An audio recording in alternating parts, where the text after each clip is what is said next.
होने वाला है शनि का गोचर 29 मार्च 2025 को कुंभ राशि से निकलकर मीन राशि में। हालांकि मकर राशि की 7.5 यहाँ पे खत्म हो रही है, जिससे उन्हें काफी रिलैक्स भी मिलेगा। लेकिन मेष राशि वालों की 7.5 शुरू हो रही है, उनका उदय चरण शुरू हो रहा है और मीन राशि वालों का शिखर चरण शुरू हो रहा है। तो यहाँ पे मीन राशि वाले जातकों के लिए मैं कहना चाहता हूँ कि आपके पहले भाव में शनि विराजमान होने वाले हैं, अगले 2.5 साल तक यहाँ रहेंगे। तो काफी हद तक आप लोगों को जीवन में परिश्रम कराएंगे, उसका फल भी देंगे। लेकिन उसके लिए कुछ रूल्स एंड रेगुलेशन आपको फॉलो जरूर करना है। हेलो दोस्तों, एस्ट्रो वास्तु चैनल पर आप लोगों का हार्दिक स्वागत है। मैं अभिषेक पाठक आप लोगों से निवेदन करता हूँ, अगर इस चैनल को आप लोग पहली बार देख रहे हैं तो प्लीज नीचे दिए गए लिंक पर क्लिक कर लें और इसे अभी सब्सक्राइब कर लें, क्योंकि यही एक शुभ मुहूर्त है। मैं बात कर रहा था जब मार्च में शनि देव मीन राशि वालों के पहले भाव में विराजमान होंगे, परिवर्तन करेंगे, वहां से तीसरी दृष्टि जो शनि देव की है वो जाएगी मीन राशि वालों के तीसरे भाव में, जहां पे गुरु पहले से विराजमान है, पहले से गोचर कर रहे हैं। गुरु का गोचर मई 2025 में होने वाला है। तो ये 2 महीने में मीन राशि वालों को बहुत ज्यादा दिक्कत का सामना तो नहीं करना पड़ेगा परिश्रम को लेके, क्योंकि वहां पे पहले से गुरु हैं और जहां गुरु होते हैं वहां पे समस्या का अंत हो जाता है। लेकिन मई 2025 के बाद गुरु का गोचर उनके सुख सुविधा के घर में चौथे भाव में हो रहा है मीन राशि वाले जातकों के। तो वहां पे मैं आप लोगों को बताना चाहता हूं कि मीन राशि वाले जातकों के जीवन में परिश्रम बढ़ जाएगा। आप लोगों को कठिन परिश्रम करना पड़ेगा और परिश्रम करने के साथ ही शनिदेव उसका अच्छा फल भी देंगे। शनिदेव आपके पहले भाव में स्थित होंगे 29 मार्च 2025 के बाद। तो आपकी वैसे भी 7.5 का शिखर चरण शुरू है।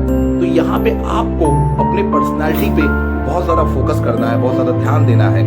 आपको अपने लाइफ में डिसिप्लिन बना के रखना है, क्योंकि आपकी 7.5 चल रही है। इसके साथ साथ मैं आप लोगों को सजेस्ट करूंगा, आप लोगों को अपने दांत का, अपने बालों का और अपनी आंखों का पूरा ध्यान रखना है, क्योंकि शनिदेव बाल को और दांत को भी रिप्रेजेंट करते हैं। तो आप लोगों को यहाँ पे अपने शरीर का, अपनी बॉडी का ध्यान रखना है। जीवन में एक्सरसाइज को लाना है, एक्सरसाइज कसरत करना है आप लोगों को, जिससे शनिदेव शांत रहेंगे और उतना कुप्रभाव जिसे हम कहते हैं वह आपके जीवन में नहीं डालेंगे। उसके बाद देखें तो जो उनकी तीसरी दृष्टि है, तीसरी दृष्टि जाएगी तीसरे भाव में। तीसरे भाव में जाने के बाद तीसरा भाव भाई बहन का भी होता है। यहाँ आपके भाई बहन के जीवन में भी संघर्ष बढ़ता हुआ दिख रहा है, उन्हें भी काफी परिश्रम करना पड़ रहा है किसी चीज को प्राप्त करने के लिए। तो मैं आप लोगों को यहाँ पे एक उपाय बताऊंगा, आप लोग किसी ऑनलाइन चीजों से जुड़ जाइए। आप लोग अगर हो सके तो कोशिश करिए शॉर्ट ट्रेवल करने के लिए। यकीन मानिए ये बहुत बड़ा उपाय है। जितना आप शॉर्ट ट्रेवल करेंगे उतना आपके जीवन में जो परिश्रम है वो कम होता दिखेगा, क्योंकि शनिदेव की जो तीसरी दृष्टि तीसरे भाव पे जाएगी वहां पे परिश्रम बढ़ाएगी। लेकिन तीसरे भाव को यदि आप बैलेंस कर देते हैं तो आप लोगों के जीवन में काफी हद तक परेशानी कम हो जाएगी। उसके बाद शनिदेव की जो 7वीं दृष्टि है वह आपके मैरिज वाले घर पे जा रही है, विवाह स्थल पे जा रही है, विवाह स्थान पे जा रही है। उसके साथ ही बिजनेस के घर पे जा रही है, जो 7वां भाव होता है। तो यहाँ पे कहीं ना कहीं पति पत्नी के संबंध में भी शनिदेव की दृष्टि जाने के बाद थोड़ी सी अनबन होती हुई दिखाई दे रही है। तो उसका बहुत अच्छा उपाय मैं आप लोगों को ये बताऊंगा कि आपको अपने पत्नी से या फिर अपने पति से बना के, अपने जीवन साथी से बनाकर ही रखना है, उनसे विवाद नहीं करना है।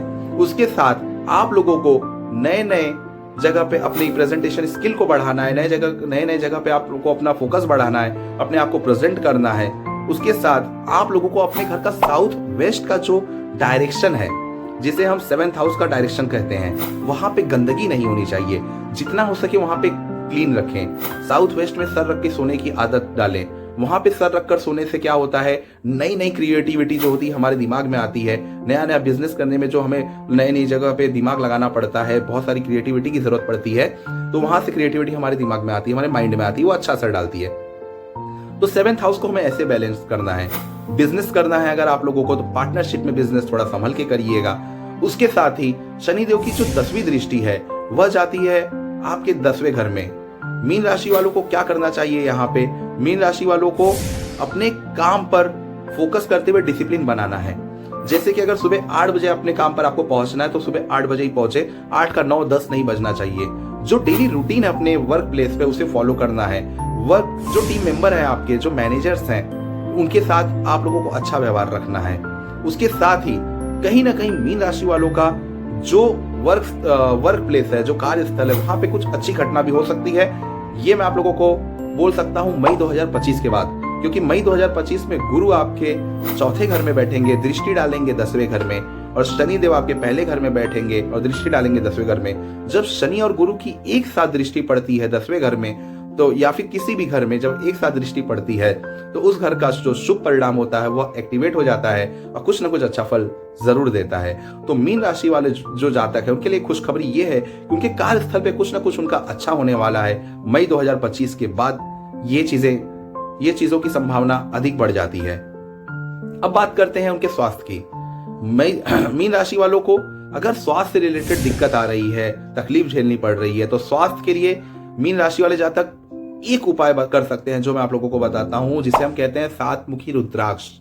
सातमुखी रुद्राक्ष जो होता है ना दोस्तों, ये होता है शनिदेव का प्रिय रुद्राक्ष, ये माता लक्ष्मी का प्रिय रुद्राक्ष होता है।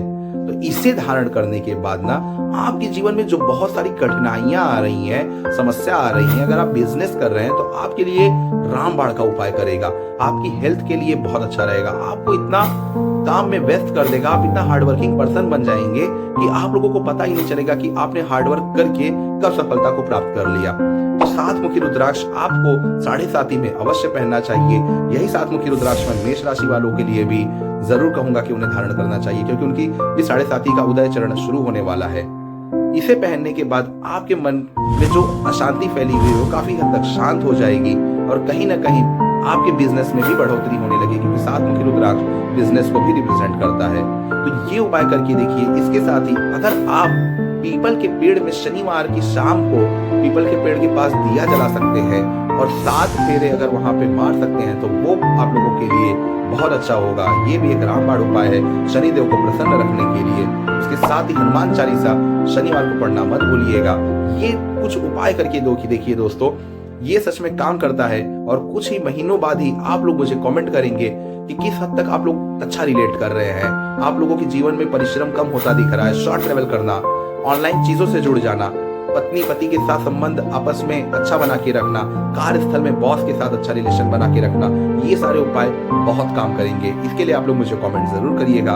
और अगर आप इससे रिलेटेड आप लोगों की कोई और समस्या है, आप लोगों को स्टोन पहनना चाहते हैं या फिर कोई अलग रुद्राक्ष पहनना चाहते हैं किसी और समस्या से रिलेटेड, तो मुझे कमेंट जरूर करिएगा।